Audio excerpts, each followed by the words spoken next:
Komið sæl og verið hjartanlega velkomin hingað í Bæjarbíó á kynningarfund rannsóknir og auðlindanýtingu í Krýsuvík.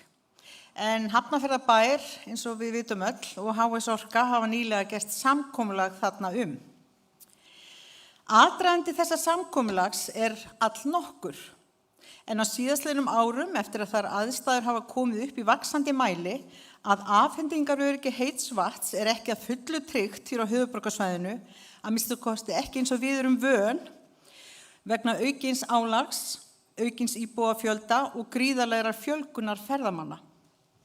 Þessar spurningar afhendingaröryggið hafa ýtt á að farið var af stað í málið af fullum krafti. Það var settur á laggirnar fyrir nokkrum árum starfshópur kjörinna fulltrúa sem skilaði tillögum fyrir rúmum 2 árum. Tillögum framtíðarnýtingu og hlutverk ólíkra svæða í Krýsuvík. Starfshópurinn skilaði tillögum ólík svæði. Þar meðal annars fjallað Krýsuvíkurbjargið. Það nefnt að aðstaðan þar verði bætt til að njóta útsýnis og fuglaskoðunar, Krýsuvíkurþorpið og hvernig hægt væri að auka nýtingu almennings á því svæði sem myndi skapa mannlíf. Þar jafnvel sögusafn, veitinga og hótelstarfsemi eða önnur menningartengd starfsemi. Það var fjallað virkjun og það mat hópsins að heitavatnsvirkjun sé nauðsynleg til að koma til móts við aukna þörf á heitu vatni til framtíðar. Hópurinn fjallaði líka Seltún og mikla möguleika þar varðandi bætta aðstöðu og þjónustu við ferðamenn. Og einnig var fjallað skógrakt og kolefnisbindingu. Ári síðar skrifaði bærinn undir viljayfirlýsingu við HS Orku samstarf rannsóknir og nýtingu ferskvatns og jarðhita. Í kjölfarið hafa átt sér stað viðræður á milli aðila og nú hefur náðst samstaða allra bæjarfulltrúa í bæjarstjórn Hafnarfjarðar að gera samkomulag þarna við fyrirtækið. Og hvað í því felst verður hér til kynningar í dag. Nú málefni Krýsuvíkur hafa með einum öðrum hætti tengst Hafnarfjarðarbæ í gegnum tíðina. En fyrir nærri 90 árum hóf Emil Jónsson bæjarstjóri og alþingismaður þá vegferð að koma svæðinu í eigu bæjarins og lagði fram frumvarp á Alþingi að jörðin Krýsuvík yrði tekin í eignarnámi, en honum fannst brýnt að Hafnarfjörður eignaðist jörðina meðal annars vegna möguleikana sem fælust í jarðhitanum þar. Þetta var framsýni þessa manns á þessum tíma. Og síðan hafa hitaveitumál bæjarins tekið ýmsa snúninga eins og við þekkjum. En við erum komin hingað í dag til að kynna okkur þessi framtíðar áform nánar og þá miklu hagsmuni sem eru undir fyrir bæjarbúa og aðra á höfuðborgarsvæðinu. Formaður starfshópsins sem settur var á laggirnar og ég vitnaði til hérna áðan, Skarphéðinn Orri Björnsson, hann jafnframt formaður skipulagsráðs Hafnarfjarðar og ég bið hann hér með að taka við fundarstjórn. Takk fyrir.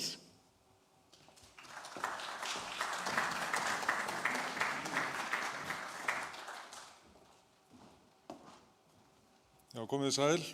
Ég nú bara svolítið spenntur að við séum komin hingað með þetta mál og ég vona að það takist vel upp við kynninguna og spurningar og svör hjálpa okkur að skýra málið frekar. Ég held að eigum ekkert að vera að tefja þetta. Ég ætla að biðja Ásbjörn Blöndal frá HS Orku að koma og hefja kynninguna.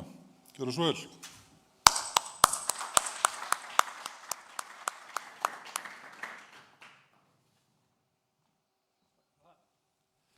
Þetta vantarlega stjórntækið.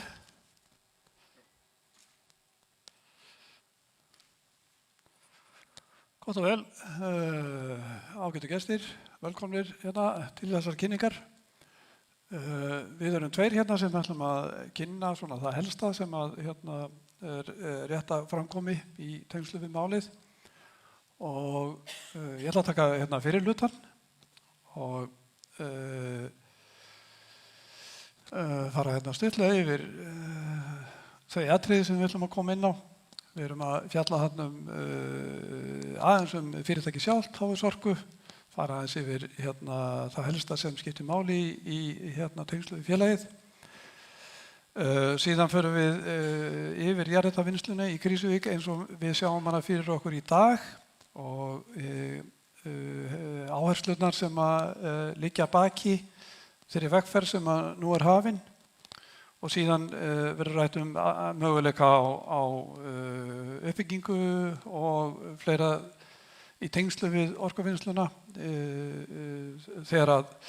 þegar og ef orkuver rís þarna og starfsemi kemst á laggirnar. Aðeins HS Orku. Það sem sagt eignarhaldið á HS Orku hefur verið til umræðu oft og þarna eru sem sagt tveir eigendur. Það annars vegar félag 14 íslenskra lífeyrissjóða sem á 50% og síðan það í 50% í eigu sjóðs sem breskur og hann stýrir fjölda af sjóðum sem í innviðafjárfestingum víða. Og fyrirtækið þriðji stærsti orkuframleiðandi á Íslandi og með 216 megawatt en fyrirtækið líka í mörgum samningum við minni framleiðendur og þar bætast við 60 megawatt sem eru þá seld af söludeildinni hjá okkur. Og við sem sagt þá fyrst og fremst erum að selja raforku en við erum einnig að afla ferskvatns fyrir HS Veitur og selja þeim og líka hita upp vatn fyrir hitaveituna sem rekin út á ytri hluta skagans í Suðurnesjabyggðunum. Og svo þar að ekki þá við að reyna að nýta og koma í umferð öllum afleiddum straumum sem verða til í orkuverunum okkar, jarðhitavirkjununum í Svartsengi og Reykjanesi. Og það ýmsir straumar sem þar eru nýttir líka. Það í næsta aðeins yfir söguna. Hitaveita Suðurnesja á sér langa sögu. Hún alveg aftur til ársins 74 og það var í fyrstu þegar þá var eiginlega markmiðið að vinna jarðvarma í Svartsengi og þá fyrir nágrannabyggðirnar og fyrst og fremst náttúrulega Grindavík, þannig hófst þetta. Og svo seinna meir má segja að með tilkomu raforkuframleiðslunnar þá hafi orkuverið í Svartsengi verið að vissuleyti brautryðjendastarf því þetta var fyrsta háhitavirkjunin sem að framleiddi rafmagn og heitt vatn samhliða. Seinna komu náttúrulega Krafla sem var þá eingöngu með raforkuframleiðslu eitthvað 1978 eða þar kring og svo Nesjavellir sem koma eitthvað 1990. Svo var það að menn stjórnvöld breyttu hér raforkulögum árið 2003 og síðan aftur 2008 og það var til þess að fyrirtækinu var skipt upp í 2. Annað var með sérleyfisstarfsemina, hitt með samkeppnisstarfsemina. Og HS Orka var sem sagt svo sem var með samkeppnisstarfsemina. Þetta sem sagt eini stóri framleiðandinn á raforku á Íslandi sem í einkaeigu. Aðeins hvernig það kom til þetta með einkaeignina að sem sagt árið 2007 þá hófst framvinda sem að gerði það verkum að eignarhaldið á félaginu gjörbreytti form eða tegund og þá áttu sem sagt sveitarfélög og ríkið félagið að fullu. Síðan gerist það á bara örfáum árum að það komið í nánast fullri eigu erlends aðila og síðan þá hefur aðeins rétt úr þeirri því eignarhaldi þannig að núna eiga íslenski lífeyrissjóðir helming á móti erlenda eigandanum. Við erum með starfsemi náttúrulega fyrst og fremst má segja á þessum tveimur svæðum Reykjanesi og Svartsengi.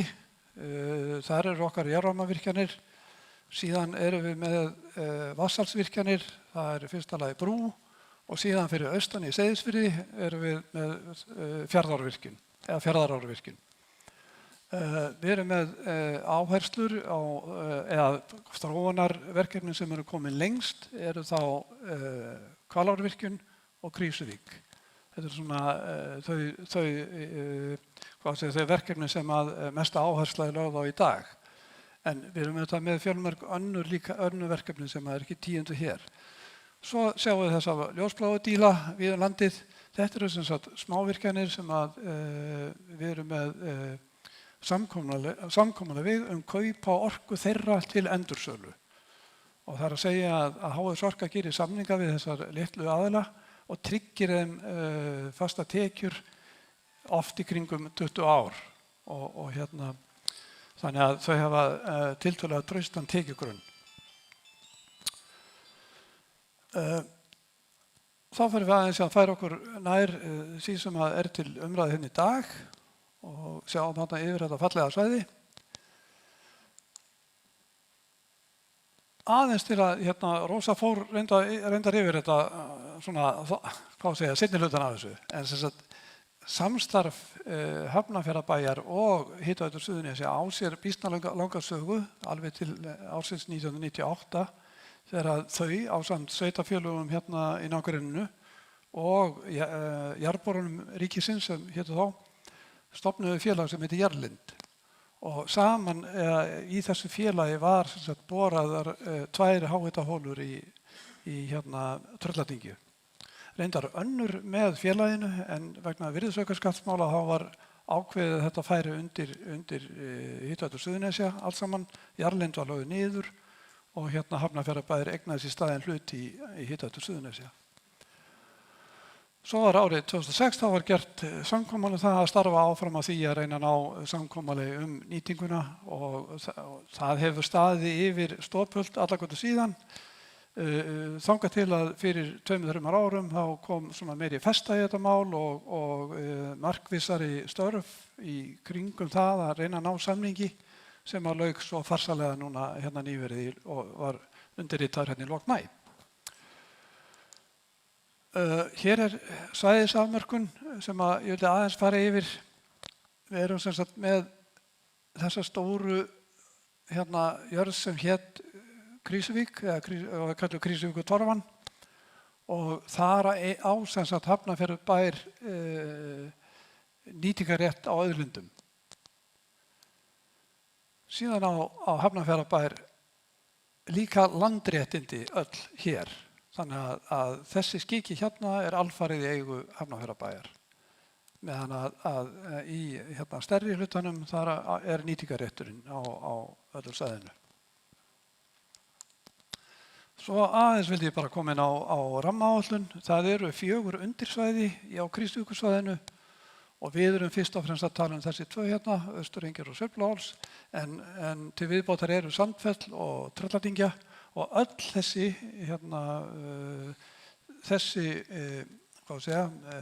svæði til jarðhitanýtingar eru skráð fyrir 100 megavata raforkuframleiðslu og þá hugsanlega helmingi meira í varmaframleiðslu ef vill. Trölladyngja er eina sem er í biðflokki, hin er í nýtingarflokki rammaáætlunar. Svo aðeins svolítið samningin eða kjarnan í honum og þar vil ég þá nefna helst að þarna eru auðlindaréttindi leið til 65 ára og það er mjög áþekkt því og er fyrir Svartsengi og Reykjanesvirkjun. Áður átti HS Orka réttindin í Svartsengi og helmingin af réttindunum út á Reykjanesi en samdi við sveitarfélögin að afhenda þeim það og í staðinn að fá trygga leigu í 65 ár á móti. Þannig að auðlindirnar voru sem sagt í raun og veru látnir af hendi til sveitarfélagana þannig að þær var í opinberri eigu langa framtíð.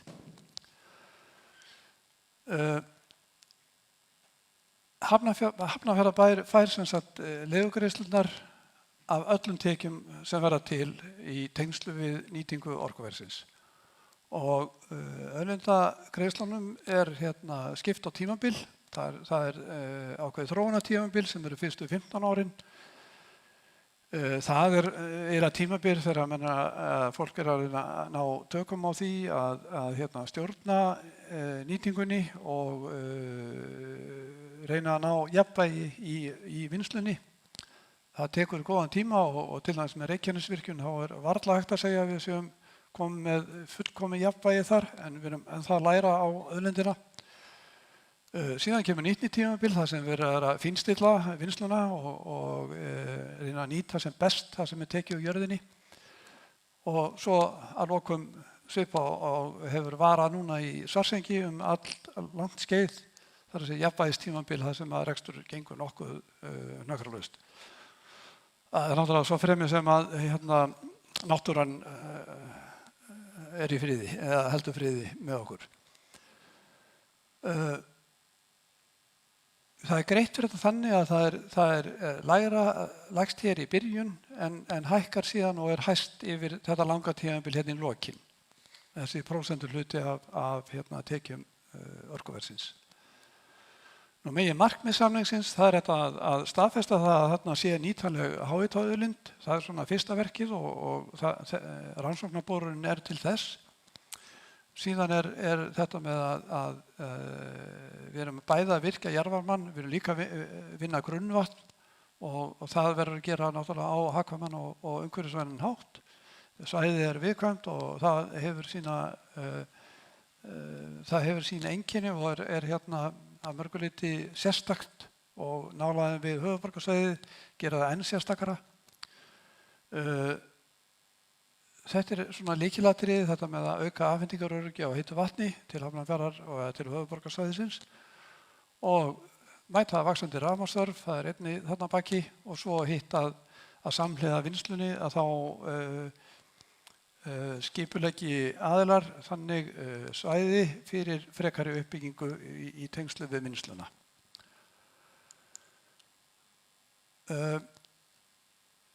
Það annað atriði sem að var til hér í kjölfar þess að hér var mikið óveður í desember, í miðjan desember árið 2019 og þá brugðust margir innviðir.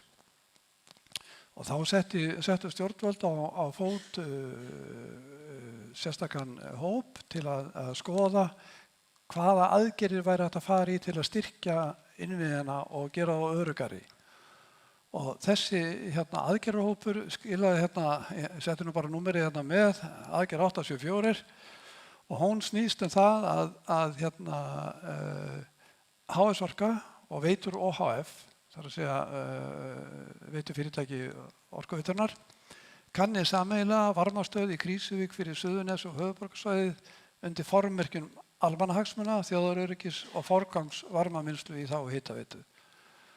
Og Þetta inntak var síðan eiginlega endurtekið þegar rannsóknarleyfi var gefið út af Orkustofnun og svona tvístrikað undir að þarna væri atriði sem þyrfti að gefa sérstakan gaum.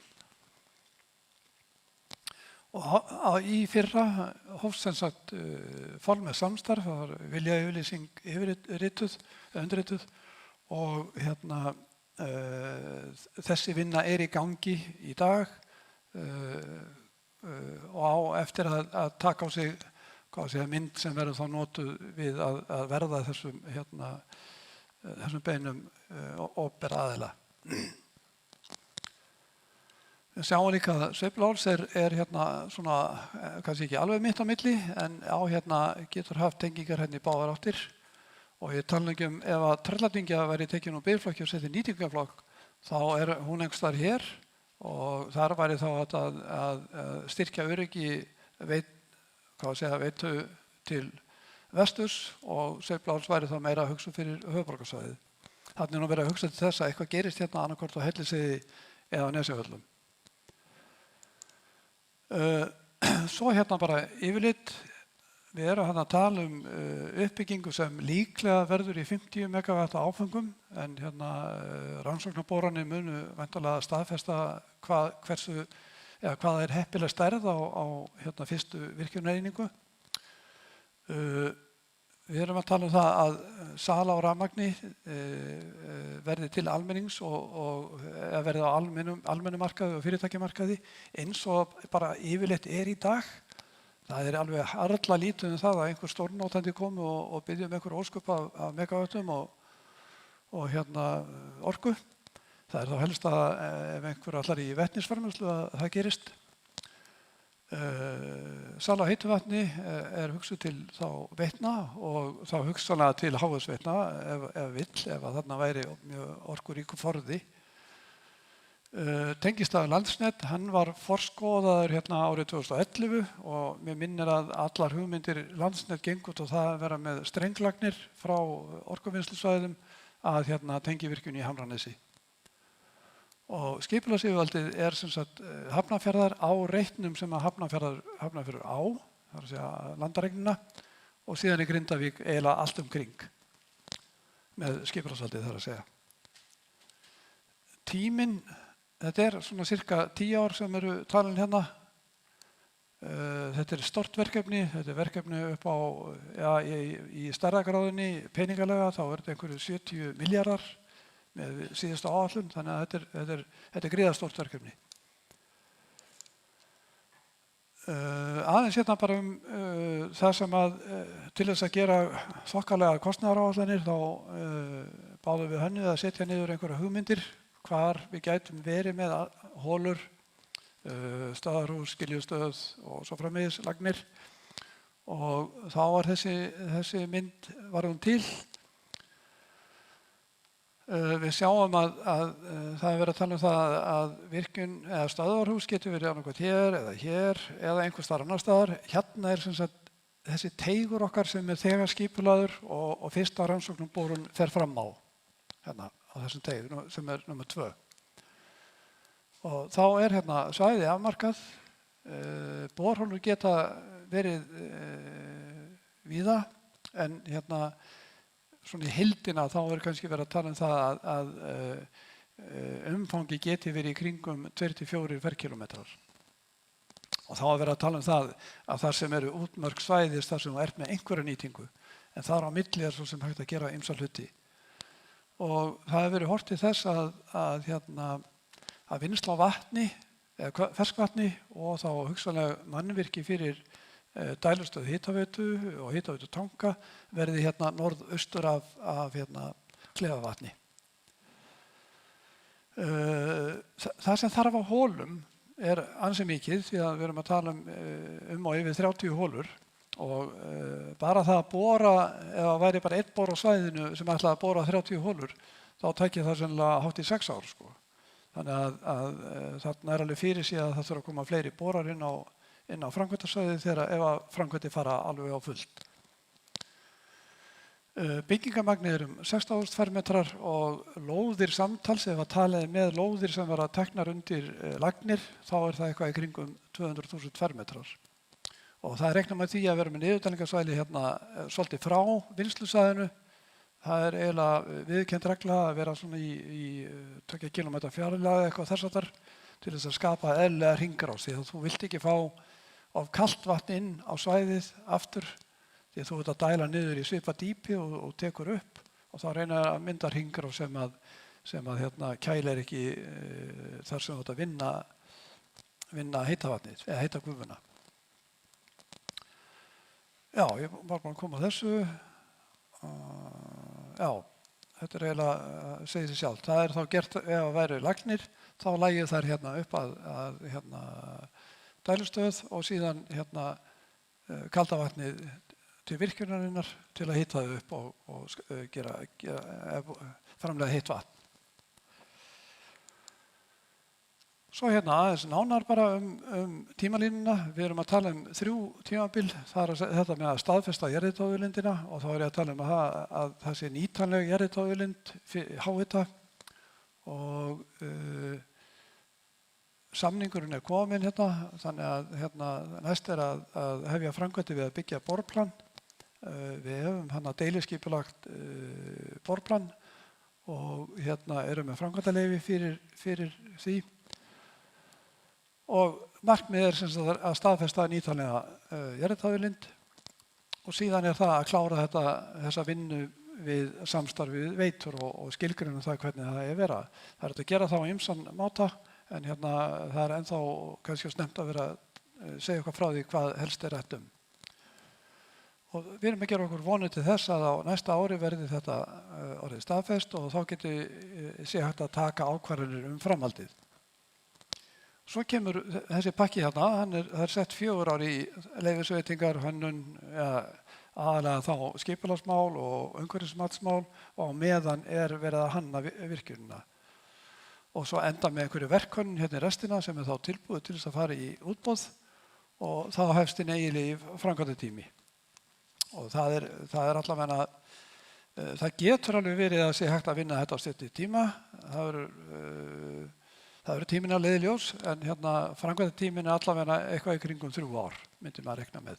Þannig að á árabilinu 32 til 34 þá ættum við að sjá heitt vatn og rafmagn frá virkjun á svæðinu, ef allt gengur óskum. Og þar með gef ég orðið til Axel sem tekur við.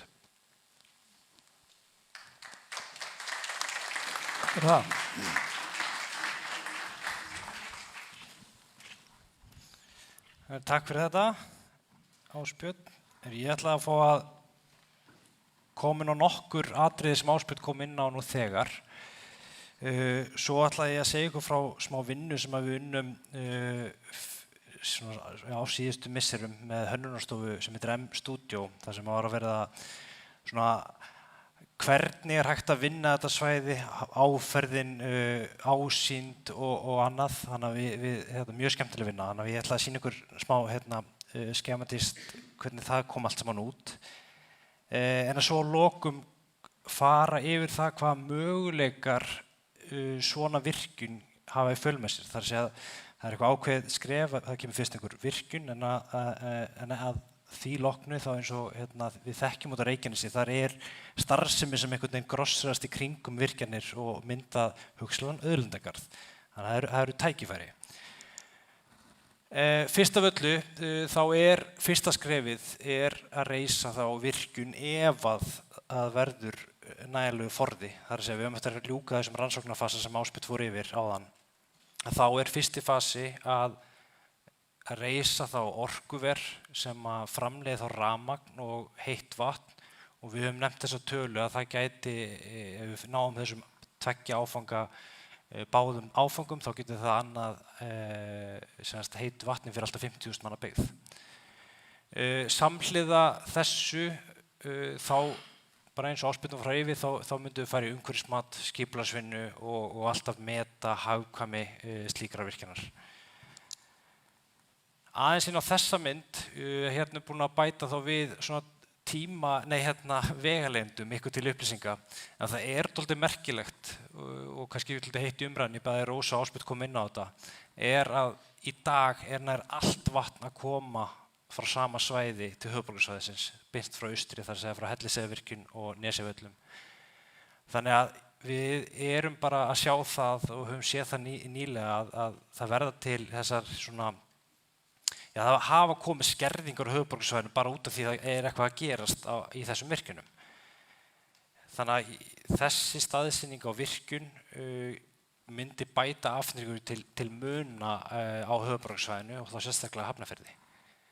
En svo það líka, við ákveðum að teikna líka ein Svartsengi, en það alveg líka, þið sjáu það, þetta ekkert svo langt frá og við erum bara nýverið búin að upplifa það að missa 10% af þjóðinni var heitavastust út af jarðhræringum og það bara ekki til boði. Þannig að þetta svona, skref í þá áttarinn að samtvinna kannski kerfin einn daginn. Aðeins heita vatnið, þetta náttúrulega eitthvað sem við notum góðs af, þessi heitaveituvæðing núna síðustu fyrir aldamót opnaði bara gífurlega möguleika og lífsgæðin bara með þeim betri. En það dálítið magnað hvað við tökum þessu sjálfsagðum hlut í dag að heita vatnið og við bara með snjóbræðsluna og allt í botni en þetta bara auðlind sem við þurfum að sækja, okkur að fjölga og og það þarf að sækja á ný mið. Aðeins vinnuna þá með þessari M-Studio hönnunarstofunni. Það var mjög skemmtilegt. Við séðast nálgumst þær dálítið snemma í ferlinu og ákveðum að draga þær að borðinu og hjálpa okkur að vinna svona einhverja hugmyndavinnu svo við getum allan að fara að tala hvernig hlutinni getur lítið út á svæðinu. Þó ber vel að merkja að hérna enga veginn einhvers konar loka afurðir. Þetta bara hugmyndavinna svo fólk getur farið að fabulera hvernig svona svæðið getur lítið út. Þær fóru þarna á vettvang, tóku myndir af svæðum sem svona skemmtilegt. Þetta náttúrulega gamalt gróðurhús sem búið að veðrast og þá sjáum við vindblástur af efnum eins og bara riði og steypu. Þá ákveðar að vinna með ákveðið þema út frá því. Þetta líka litirnir í svæðinu. Þannig að hugmyndin þá að búa til einhvers konar þema sem veitir ákveðið aðdráttarafl en líka einhvern veginn að fella þetta inn. Við getum þá talað fótspor, hugsanlega væri þetta að fella þá einhverja þessum mannvirkjum inn. Það hingað til hefur verið upphefja virkjunarframkvæmdir, það ótrúlegt. En það bara mörg dæmi það að frekar vera einhvern veginn að reisa stór mannvirki, en kannski þarf ekki endilega að gera það hér. Hérna gætum við kannski ef tæknin býður upp á það að fella þau meira inn í umhverfið. Ásýnd, það var hægt að leita þá í náttúrunni í kring, hugsanlega bara í fjallgarði, Sveifluhálsinn sjálfan. Svo unnið með svona efnaáferð, það eru snöggar að finna út í bara efni, hugmyndir, kortenstorr, gras, sjónsteypa eða gler. Og þetta einmitt ljósmynd frá Krýsuvík lengst til vinstri. En þetta þá grunnstefið. Það að reisa þá virkjun sem gerir þetta ef allt gengur vel með rannsóknir. En eins og ég sagði á hann, þá eru bara fjölmiklir möguleikar því að fara með þetta eitthvað lengra og þá eru bara góð dæmi í Svartsengi og Reykjanesi. Við höfum séð það og við viljum meina það að með virkjanaframkvæmdum þá erum við að opna inn á svæði fyrir útvistarfólk og það eru bara góð dæmi það að reisa virkjanir í samvinnu við útivist og að þetta útivistarsvæði. Og hérna eru bara svona ákveðnar hugmyndamindir og myndina neðstniri til hægri mynd af nýjustu virkjun sem við reistum, Brúarvirkjun sem rennslisvirkjun í Biskupstungum og þar gott dæmi að við tókum tillit til í hönnunni að drógum kajakræðara að borðinu og bjuggum til svæði þegar við vorum að reisa þá virkjun sem veitti bara miklu betra öryggi fyrir þá að stunda sína iðkun fyrir neðan virkjun. Þannig að það komið til móts við slíka útvist. Þetta væri þá kannski fyrsta skrefið, kemur virkjun og svo myndum við vinna þá með Hafnarfjarðarbæ að uppbyggingu. Það geti verið þá vandaðir göngustígar, útsýnispallar, bekkir, landgræðsla og alltaf svolítið gaman að þessari gönguskíðabraut. Ég veit ekki alveg hvort það mikið snjór í Krýsuvík en þetta svo mikið í tísku núna að við verðum að hafa þetta með. Svo höfum við Norðurljósaskoðun, þetta er deiliskipulag núna í gildi fyrir Norðurljósaskoðun. Ég veit svo sem ekki hvort að þau áform lifi en þau eru hérna inni. En það að halda áfram með þetta og þá getum við farið hingað og þá erum við kannski að horfa miklu meira svona í líkingu við það sem við sjáum út á Reykjanesi. Það sem eru svona stærri fyrirtæki að koma upp í kringum orkuver og á svæðinu og hérna eru bara hugmyndir.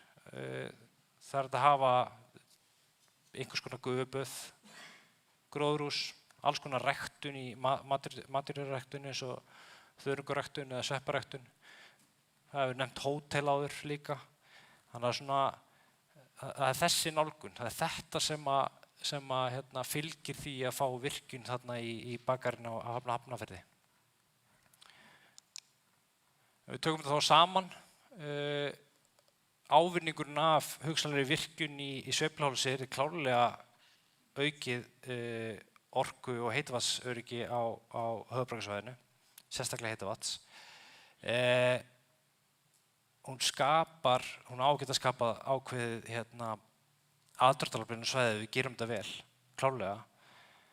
Og það eru tækifæri eins og kemur þetta í lokin að það verði aukin atvinnuuppbygging þá í Krýsuvík ef menn vilja fara þangað. Það er bara einhver ákvörður sem er öðrum að taka. Þetta er bara svona hugmynd.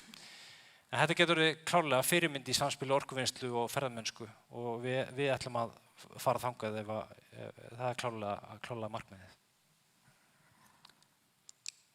Og læti þetta bara duga hér. Takk fyrir.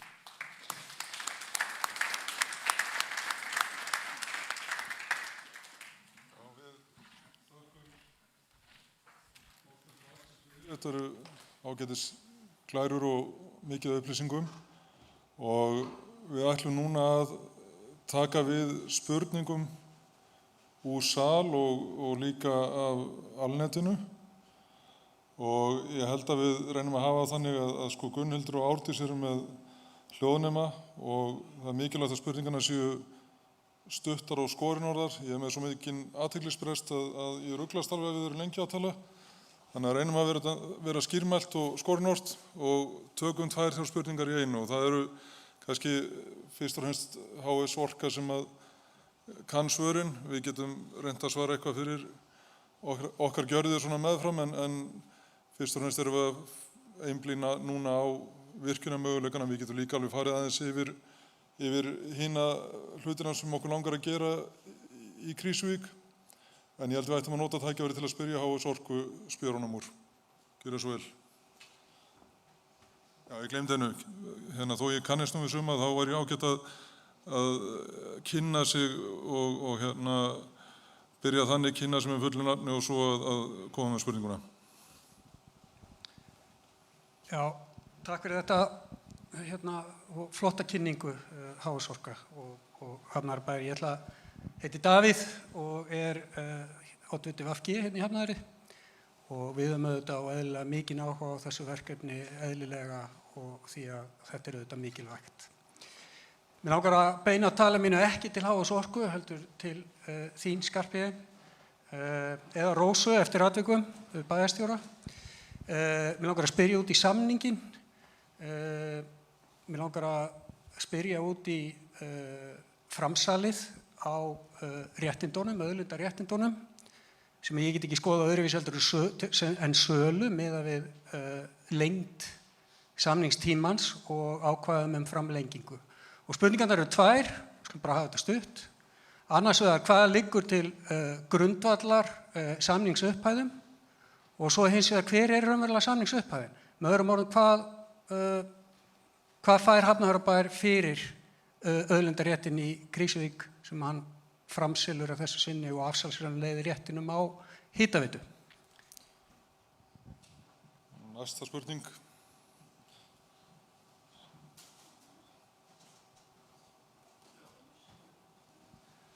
Já, sælverið. Takk fyrir kynningu. Andri Skúlason heiti ég frá Landvernd.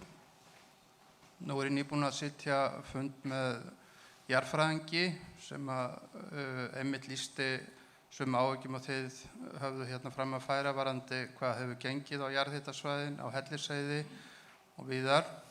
Hann benti sömuleiðis á það að alversta nýting á heitu vatni sem að fyrirfindist væri að framleiða rafmagn.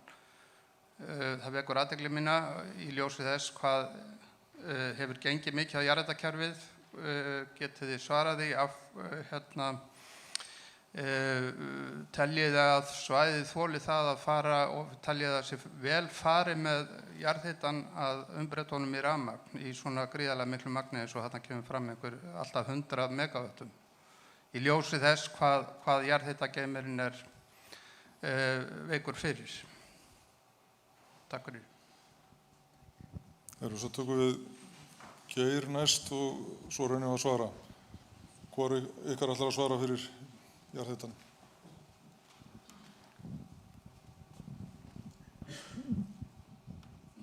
Já, góðan daginn. Geir Þórólfsson heiti ég. Ég er fyrirverandi yfirverkfræðingur hjá HS Orku og búinn að vinna við Krýsuvíkur kerfið og stúdera það með fleirum í áratugi. Ég náttúrulega móðgaður út í Axel og Ásbjörn að hafa ekki haft mig með í ráðum í þessum. Ég gerði fyrir 14-15 árum síðan áætlanir fyrir 6-50 megavata virkjanir á Krýsuvíkursvæðinu. Ég ætla nú að byrja að svara honum hérna sem síðasta fyrirspyrjandi varðandi skynsemi þess að hafa rafmagns og heitavatnsframleiðslu í sömu virkjun. Stutt og skórinn orð. Þetta er nefnilega alveg rakið dæmi. Þá borgar raforkuframleiðslan stóran hluta af kostnaðinum við hitaveituna og fyrir rafmagn fæst miklu hærra verð heldur en hitaveitu. Og síðan er það eðlisfræðilega og verkfræðilega síðan þá er það mjög hagkvæmt að nota háa hitan til að framleiða rafmagn og lága til að framleiða heitt vatn. Með því fæst best nýtni á auðlindinni. Nú, þá kem ég að spurningunum. Fyrsta lagi, hvað á að gera við dópustahælið? Á það að fá að vera þarna mitt í framkvæmdunum?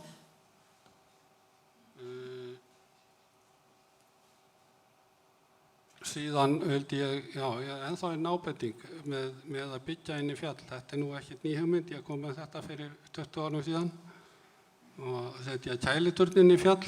Þá gæti hann verið sjálftrekkjandi og jafnvel með miklu minni orkuþörf.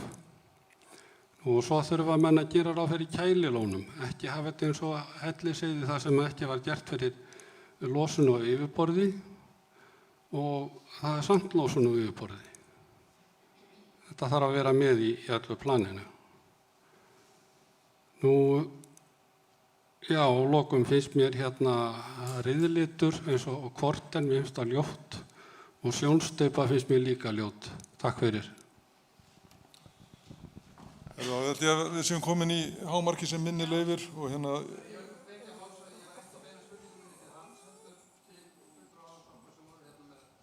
Já, þetta var varafulltrúi HS Orku þannig en við fáum aðalfulltrúana inn. Við getum kannski svaraði strax að Krýsuvíkursamtökin verða áfram á sama stað. Ég svaraði Davíð síðan með hvað fáum við fyrir nýtingarréttin á auðlindinni. Að þetta er prósenta af tekjum sem að endar í 6% síðustu 40 árin og það er svo sem bara reikningsdæmi sem að er alveg hægt að fara í. Hvað eru það mikla tekjur miðað við orkuverð í dag? Ég veit ekki hvað megavattið er á en alltaf sé ekki einhvers staðar á bilinu 5-10.000 krónur og svo reiknar það bara út frá því og svo er heitavatnið þar ofan á. Þannig að við erum að tala ansi marga milljarða í heildina en síðan er það þannig að í upphafi fáum við í 3 hlutum 300 milljónir króna frá HS Orku sem að svona hugmyndin er að nýta til annarar uppbyggingar á Krýsuvíkursvæðinu. Það er að segja í Seltúni, þar sem við köllum Krýsuvíkurþorpið, við Krýsuvíkurbjargið og mögulega við skógrækt og landgræðslu sem að við viljum endilega komast í. En vilt þú svara, Ásbjörn, með tæknilegu hlutana? Sko, Geir náttúrulega svaraði sem ég vil. Það er að segja að þegar verið er að vinna háhita þá er til þess að halda nýtninni, þá er best að gera þetta þannig að þú framleiðir fyrst raforkuna af því að háhitin ræður við það að framleiða raforku og svo notarðu mjöðin sem verður eftir þegar þú er búin að skilja gufuna frá, þá notarðu hana til þess að hita vatnið.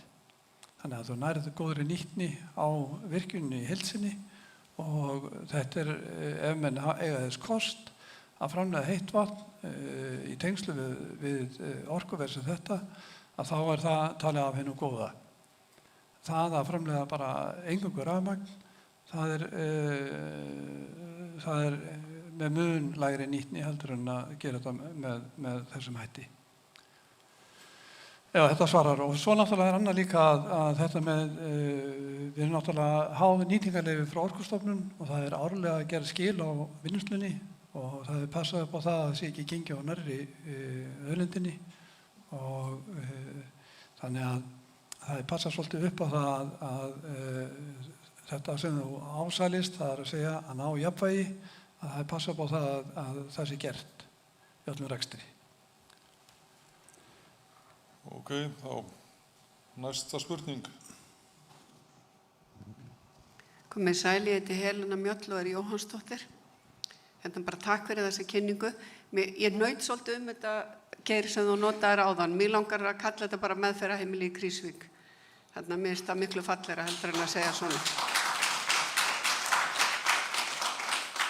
Síðan hefði ég viljað sjá eins og bara á svona mynd hvernig þið hefðu sett upp stöðvarhúsið, hvað það er stórt sig, svona bara og eins og borteg, hvar hann og svona meira inn á, ekki bara á svona grunnmyndum í teikningu, heldur inn í landslæginu sjálfu.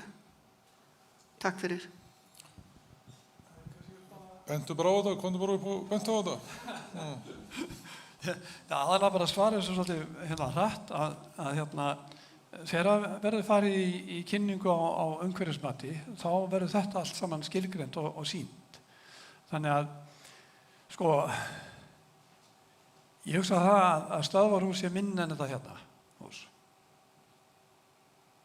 Og borðteigur fyrir 3 hólur svona eins og 2/3 af fótboltavelli. Sá sem er skilgreindur núna í skipulaginu, hann ofan við þessi myndina það sem að sjá, Já, borðtegurinn sem er fyrirhugaður, hann er akkúrat hér. Þessi spotti frá veginum er nýttur og hann er síðan skipulagður hér. Það var ein spurning sem ég langaði að bæta við þetta, ég glemdi áðan, ef ég má. Já. Það var ég tala svo hátt hvort það var í sambandi við að við höfum eldvörpin og ekki gafst nú vel þar og það var aldrei gengið frá þar eftir rannsóknarborun og ég ekki að segja að það hefur verið þið, skiljið, en af því að nú þarf að byrja á rannsóknarborun og ég hef svona smá áhyggjur með tilliti til jarðfræðinga á svæðinu og verandi búin að hlusta á alla okkar fræðinga í þessum efnum, erum við ekki að fara bara allt og mikið nálægt hvert öðru? Það er erfitt að segja til þetta. Við náttúrulega vitum ekki vegi náttúrunnar og bara sem dæmi þá erum við núna að stækka virkjunina í Svartsengi, bara í þessum töluðu orðum, Og þannig að við gerum ráð fyrir því að virkjanirnar hafa hingað til staðist þessa áraun, sérstaklega skjálftum, og svo hefur verið að reyna að verja okkur fyrir hrauni. Og það í raun og veru þannig að samkvæmt skýrslu Veðurstofunnar, að þá eru hraunlög eða hraunrennsli hefur afalítið verið á flötunum fyrir milli Hálsá og Brennisteinsfjalla. En hins vegar að ferðu vestur fyrir Sveifluháls, þá lendur í eilífum hraunum. Og það eru mikið af gígum og mikið af sprungum og svo framvegis. Þannig að þetta eiginlega rannsóknarefni sem við þurfum að leggjast í, að velja staðsetningu á mannvirkjum.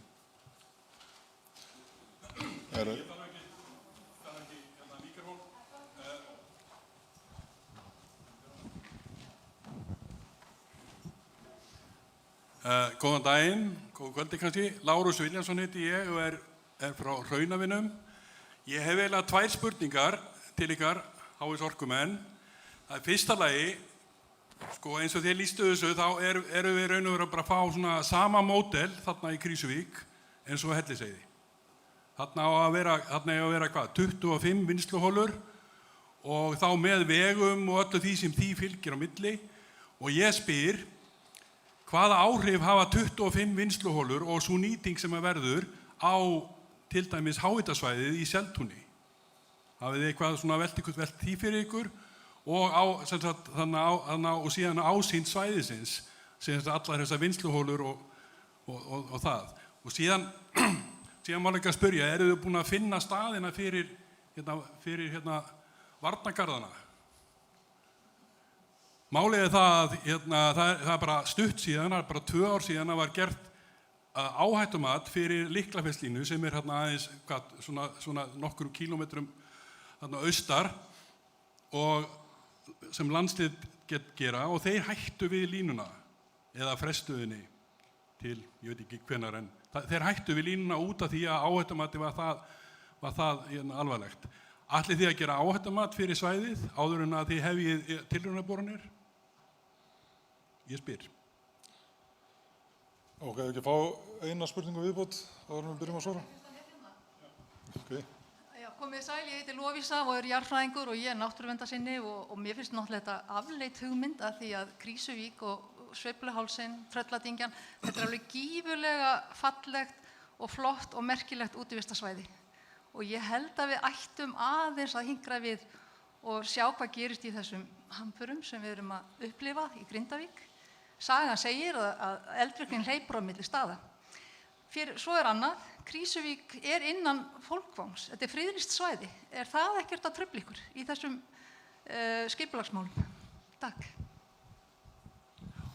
Þá byrjar Ásbjörn að svara. Já, það var minnst á varnargarða og þeir eru náttúrulega aldrei byggðir fyrirfram, löngu fyrir eitthvað gerist. Heldur eru byggðir eftir að sé þeirra að það er verið að ógna einhverju og þá er tími til að byggja á. Þannig að, en auðvitað það er til mikið orðið af gögnum hraun og við höfum látið kortleggja Krýsuvíkursvæðið sérstaklega og erum þar með skýrslu frá jarðfræðingum sem við notum höfum til hliðsjónar og þannig að áhættumat verður bara hluti af því að kíkja á þessi gögn og fara yfir þessa nýju reynslu okkar núna undanfarna mánuði. Þetta var þetta ekki, já, svo fólkvangurinn. Fólkvangurinn gerir ráð fyrir því að orkuvinnsla sé innan fólkvangsins. Þannig að það er alveg verið lit til þess og það er alveg verið lit til regna sem að fólkvangurinn hefur sett fram og auðvitað er þetta ekki einfalt mál. Þarna er náttúrulega náttúrufegur sem þarf að passa vel upp á og allavega þegar við höfum verið með framkvæmdir í Svartsengi og Reykjanesinu líka, þá hefur það verið passað að skerða nánast, húsveggir koma nánast beint upp á hrauninu. Það er ekki mikið sem er skert umfram það sem þarf fyrir byggingarnar. En auðvitað framkvæmdir þær kalla á það og framkvæmdir sérstaklega á þessu svæði og á svæðinu okkar út á Nesi, að þetta kallar allt einhver röskun á hrauni. Og hraunið sem við vorum búin að beðnir að passa fyrir kannski einhverjum árum, að það er farið undir annar hraun í dag. Ég kannski má aðeins bæta við ég hef nú skilið þannig að öll háhitasvæði séu á virkum eldfjallasvæðum, þannig að það er hluti af því að virkja háhitasvæði, það er að gera ráð fyrir mögulegum eldsumbrotum og HS Orka er að fjárfesta sem leikmaður væri ekkit rosalega ánægður og Hafnarfjarðarbær var að leggja peninga undir í þessu en HS Orka er með sérfræði þekkinguna og ef að þeir eru til þá hljóta þeir að vera nokkuð vissur hvað þeir eru að gera. Varðandi það að virkja þarna, þetta er í nýtingarflokki og það er alveg á hreinu að við þurfum að fá meira heitt vatn inn á höfuðborgarsvæðið. Okkur er að fjölga mjög hratt og þið sáuð bara tímalínuna, það eru cirka 10 ár í að það komi heitt vatn úr þessu verkefni ef að það gengur upp og á þeim 10 árum eru líkindi til að íbúum höfuðborgarinnar og nágrennis fjölgi 40 til 80.000 og þetta heita vatn sem mögulegt er að fá þarna, það dugar fyrir það bil 50.000 manns, þannig að við erum ekkert að fara inn og offar í þessu, við erum bara að reyna að tryggja það að það verði nægt framboð af heitu vatni og auðvitað er mjög gott að geta gert það á háhitasvæði þar sem við fáum raforkuna líka því að hún virðist vera eftirsótt og verða það áfram. Að fá fleiri spurningar.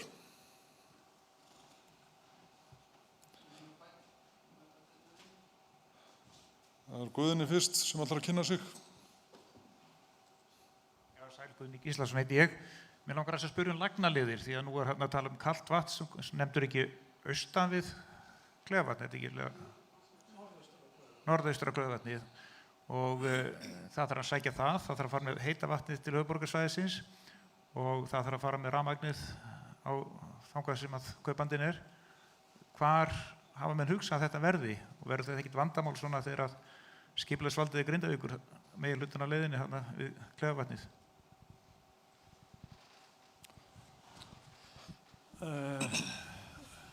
Grindavíkurbær, ég held að hérna er vant því að skipuleggja fyrir orku innviði, þannig að ég hef ekki vonað því að það er verið einhver stórfelld vandamál, allavega höfum við unnið öll skipulag með Grindavíkurbæ í góðu samlyndi við þá.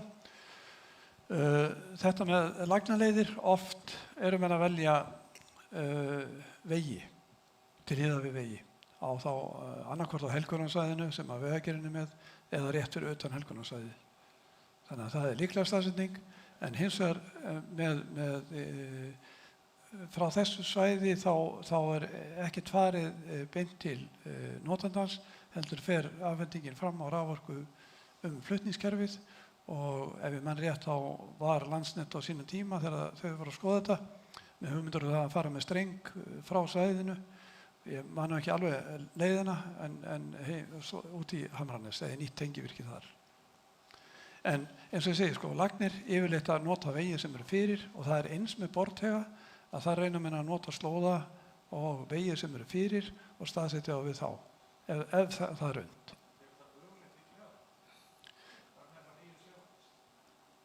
Nei, lagnarleiðin, það á eftir að skoða hana en sem sagt, ef það er vegur, þá reynum við að hafa þetta í námynda við veginn. Af því að þá ferðu þjónustuveg til þjónustu á pípu eða kapal eða hvað það er og hérna að því leyti til er samlegar áhrif þá milli innviða. Næsta spurning.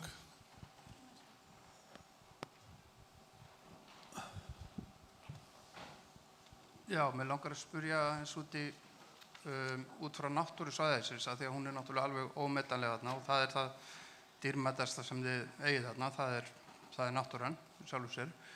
Mér finnst eins og vanti loftmynd af því hvar bortegarnir eiga að koma og hvaða hugsanlega áhrif allar þessar boranir hafa á það svæði sem þeir eiga að koma, vegalagnar og annað að því. Í annan stað hvar liggur fyrir verndar- og stjórnunaráætlun fyrir þennan fólkvang sem að þá tekur sem að sveitarfélaginu náttúrulega skylt að gera og ætti þá að taka mið af því við skipulagningu á svona mannvirkjum. Og annars stað vekur það alltaf jafn mikla athygli að það virðist aldrei verið hægt að gera neitt fyrir útivistafólk eða náttúru hlúa henni nema að reisa virkjanir í huga ákveðin aðila. Er ekki hægt að byggja þarna upp bara framtíðarsvæði fyrir náttúru og útivist án þess að þurfa að koma virkjum fyrst? Svona ljósi þess að svæðið er akkurat dýrmætast fyrir náttúruna. Já. Já, svo Sæll, þetta er Davíð aftur og þakka þér fyrir svarið á hann, Orri. Og það vaknuðu spurningar þá leið. Þú talaðir annars vegar þessar 300 milljónir sem að sveitarfélagið fær, pluss 8 milljónir held ég að sé mér í uppgreiðslu samkvæmt samningnum og svo prósentu ef ég skildi þið rétt. Þá eru tvær spurningar sem vakna varðandi þetta. Hvernig tryggjum við, eða hvernig tryggir sveitarfélagið hagnaðurinn þessu fari ekki bara beint úr landi? Og það er fyrir spurningin. Og seinni spurningin sem einnig var vísað þá í kynninguna hérna áðan, þar sem talað var að orkan sem frá þessu kæmi myndi geta skila sér til 50.000 heimila. Spurningin sem vaknar þá er hvernig er tryggt að orkan, heita vatni, rafmagni, hvort sem sé nýtt til heimila en ekki þá í annað. Ég ætla bara að reyna að svara þessum spurningum áður en að Helena kemur aftur. Varðandi það að gera útivistarsvæði og ekki virkjun, jú, auðvitað er það hægt, en við erum sammála það að þarna sé gott að virkja og þetta er 50.000 manns en ekki 50.000 heimili sem að reikna með að virkjunin á heita vatninu dugi fyrir og það er eitthvað sem við þurfum að fá inn á svæðið fyrr en síðar og staðsetning á bortegum, ég held að sé nú í rauninni bara eitt sem alveg ákveðin og það sá sem að Ásbjörn bent á áðan. Þeir eru það bil 6.000 fermetrar stórir þessi bortegar og við höfum lagt á það mjög mikla áherslu í öllum viðræðunum í gegnum tíðina að það verði gengið vel svæðið. Við ætlum okkur að ganga vel Krýsuvík, við ætlum ekki að rústa svæðinu með einhverjum sóðaskap. Það á að ganga vel það á að láta mannvirkin falla inn í umhverfið, það á að sjá til þess að lagnir og önnur mannvirki séu helst neðanjarðar og ef ekki að þá séu felld inn í umhverfið eins og mögulegt og það einbeittur ásetningur og allir sammála það. Það engin ágreiningur það, við ætlum okkur að ganga vel í Krýsuvík. Og var ég búinn að svara ykkur almennilega?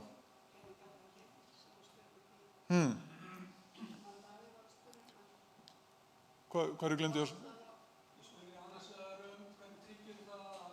Já, orkan fari. Já.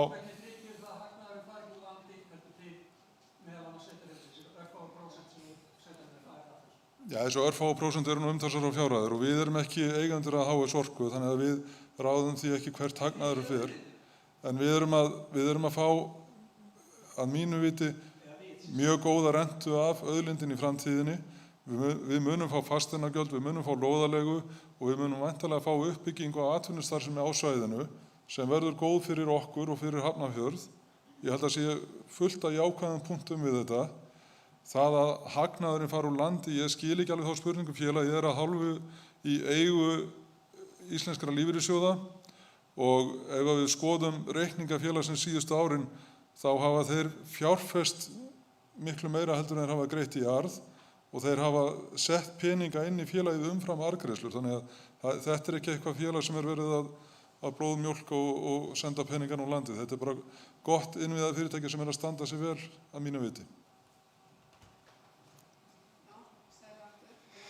Mér láðist nú að segja áðan að ég líka hérna fyrir hönd Náttúruverndarsamtaka Suðvesturlands, NSVF, en ég ætla að spyrja, þú svaraði svolítið áðan með því að segja þetta yrði nú að svona flestu leyti grafið í jörðu og ég nú vona það, þetta mjög lítið svæði, ég vann þarna yfir 20 ár upp á meðferðarheimilinu, þannig ég veit allt það og þið hérna bara sjáu hvað þetta lítið sig.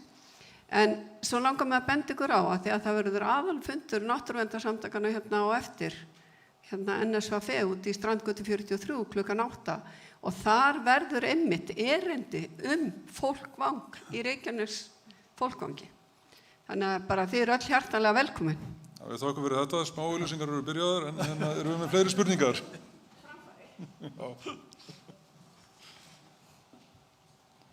Góðan dag, ég heiti Þóra, jarðfræðingur og hef einmitt miklar áhyggjur, ég er líka náttúruverndarsinni, eins og Guðni var að nefna, norðaustan við Kleifarvatn, þú ert ekki með vegi til að byggja vatnsleiðslur að virkjuninni. Þú gerir það ekki meðfram vegunum, ég er alltaf þarna og þú getur ekki byggt þetta meðfram vegunum og það ætti í rauninni áður en einhver svona kynning fyrir fram að hafa einhverja hugmynd hvar vatnsleiðslur eru. Ásbjörn, ertu með hugmynd það hvað vatnsleiðslur eru? Já, hún var teiknuð af hannu meðfram veginum en þetta bara úrlausnarefni sem að verkfræðingar finna svör við. Ég hefa það ekki, við hefum hingað til fundið svör við því hvert þegar að fara með lagnir. En auðvitað, þannig náttúrulega getur verið á stöðum þar sem þarf að beita kannski lausnum sem ekki þekktar í dag, en yfirleitt hafa menn komist með lagnir þangað sem þau vilja fara með þar.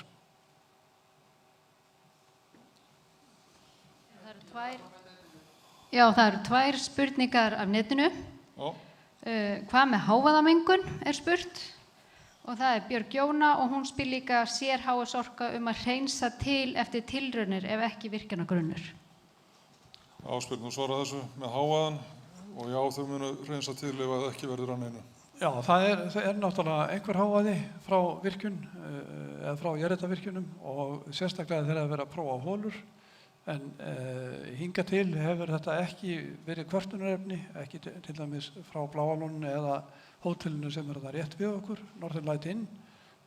Aldrei fengið kvartanir það frá hávaða frá Svartsengisvirkjunni.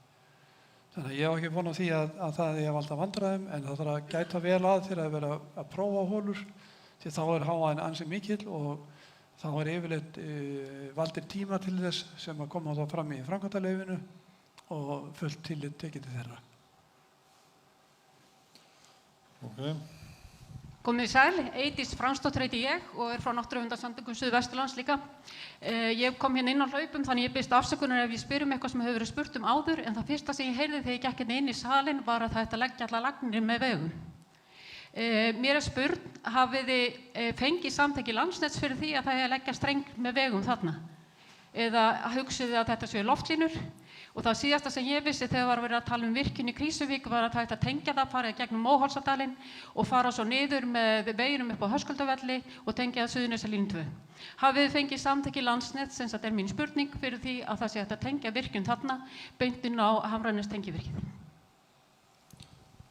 Og taka eina viðbót.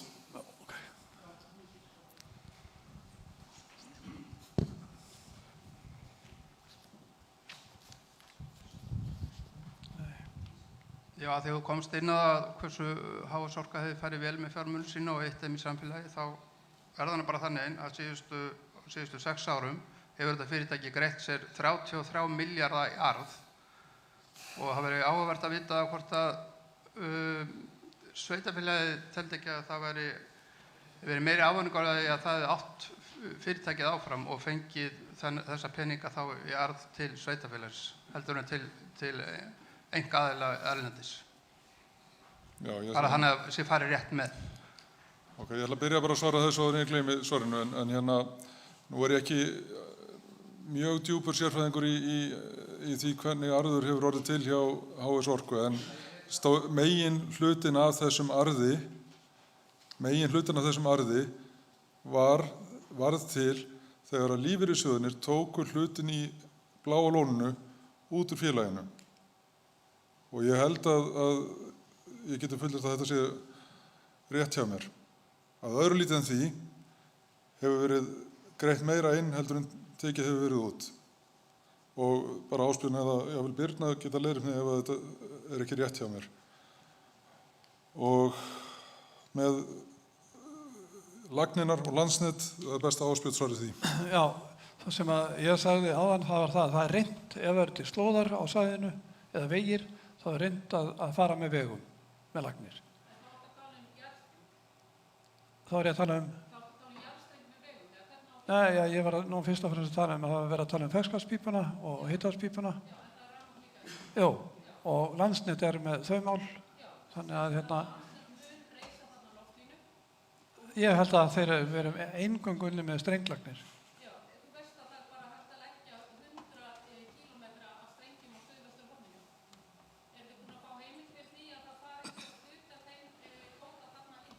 Nei, nú ætla ég ekki að svara fyrir Landsnet, sko, en þetta er eitthvað úrlausnarefni sem þarf bara að finna út úr. Já. Já. Já, en hugsaði nú eitt, sko, við erum ennþá, þetta er rannsóknar, við erum í rannsóknar áfanga ennþá, þá þetta er að slá föstu hvað er heppilegast að vera með holur og svo framvegis. Og þannig að mannvirkjagerðin, hún kemur á eftir þegar við erum komin yfir þennan rannsóknar áfanga. En Landsnet er búin að kíkti þarna á ýmsa möguleika því að rammaáætlun segir að þarna séu 3 virkjunarkostir, eða 3 svæði sem er að virkja og þess vegna fór Landsnet af stað. Hvar er hægt að taka þá strauminn frá þessu sem að Alþingi ákvaða var í nýtingarflokki? Engin spurning. Já, alveg sammála því. Við reynum að halda smá svona reglu þó að við séum ekki öll reglusum. Eru fleiri spurningar? Það ein spurning bara svona... Lárus, býtu leið að því að þetta er á netinu líka þannig að allir heyri. Það er ein spurning og það er ekki komið fram hvenær verður þetta svæði búið? Hvað tekur að langa tíma að tæma svæðið? Ásbjörn, þú veist okkar anstur. Í Svartsengi, þar erum við búin að reka virkjun frá því 74 og hún hefur verið rekin núna í allavega undanfarin 20 ára í jafnvægi. Þannig að það er ekkert sem að, enga mæliniðurstöður sem segja það að kerfið sé að dala og það er passað upp á það að sé að jafnvægi, þannig að ekki sé gengið of á auðlindina. Og þannig er eiginlega markmiðið með öllum þeir sem að reka jarðvarmavirkjanir, það er að hafa jafnvægi á milli því að þá fara lengsta tíman í rekstri. En er ekki með neina áætlun það hvenær klárast? Þarna á alveg eftir að skilgreina auðlindina, hvað hann er sterk og svo framvegis og uppbyggingin tekur alfarið með að því. Ok, næsta spurning.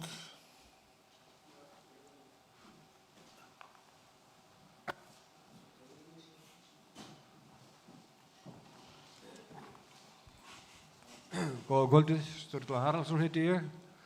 Mér langar aðeins að forvitnast kalda vatnið varandi töku á því. Ég heyrði nú ekki almennilega sem hann sagði þarna, verkfræðingurinn, er tekið yfirborðsvatn úr Kleifavatni eða er þetta borholur sem er kalda vatnið tekið úr sem verður hitað upp vantilega.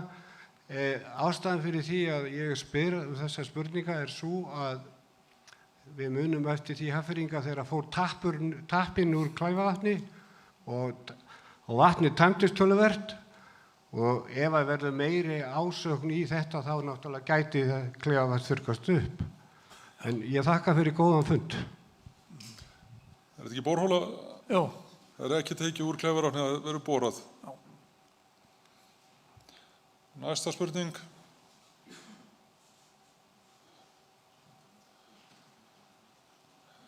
Við erum bara orðlaus orðin, þetta er ágætt, þá held ég að við förum nú bara að loka Guðni með loka spurninguna. Já, fyrst þú sýndir orðið svo mikinn áhuga fyrir því að gera þetta svæði svo fallegt og að það myndi falla vel að landslæðinu, þá er nú þarna bygging sem hefur nú ekki fallið að landslæðinu, hún hefur raunverulega fallið í landslæðið, þá yfir fjósið. Er engin áætlun í Hafnarfjarðarbæ að fjarlæga svona skemmdir? Jú. Krýsuvíkursamtökin eiga bygginguna núna, en við erum bara á ystunu með að klára það að það verið annarkvæmt fjarlægt eða endurbyggt, en ég held að verið fjarlægt, þetta er orðið svo illa farið.